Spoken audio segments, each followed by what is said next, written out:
बहुत दूर ऊंचे ऊंचे बर्फानी पहाड़ों के बीच एक छोटा सा गांव था जहां बच्चे खुश तो थे, मगर एक मसला सबके लिए बहुत बड़ा था।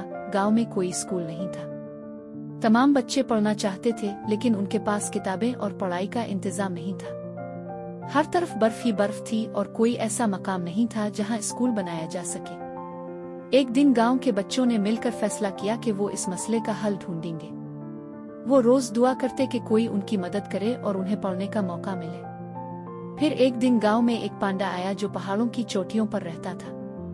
वो पांडा बहुत अक्लमंद और मददगार था। बच्चों ने पांडा से अपनी मुश्किल बयान की कि उनके गांव में स्कूल नहीं है और वो पढ़ना चाहते हैं मगर कुछ भी नहीं है। पांडा ने बच्चों की बात गौर से सुनी और कहा, फिक्र मत करो, मैं तुम्हारी मदद करूंगा। हम मिलकर पहाड़ों की चोटी पर एक स्कूल बनाएंगे जहां तुम सब पढ़ने जा सकोगे। पांडा ने पहाड़ की सबसे ऊंची चोटी पर एक साफ जगह तलाश की जहां बर्फ ज्यादा नहीं थी। वहां इसने लकड़ियों और पत्थरों से स्कूल बनाने का काम शुरू किया। बच्चों ने भी उसके साथ मिलकर मदद की। कुछ दिनों की मेहनत के बाद एक छोटा सा स्कूल तैयार हो गया। पांडा ने बच्चों को खुश आमदीद कहा और कहा, ये अब तुम्हारा स्कूल है, यहाँ आकर तुम सब पढ़ाई कर सकते हो।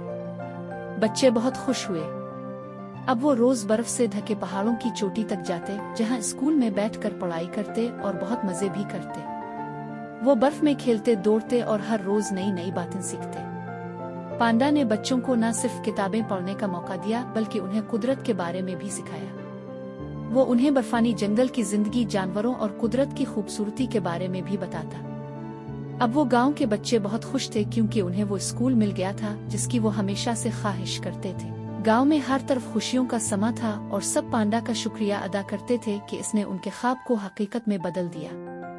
यूं बर्फानी पहाड़ों के बच्चों की जिंदगी में खुशी और इल्म की रोशनी आ गई और वो सब मिलकर पढ़ने और खेलने लगे।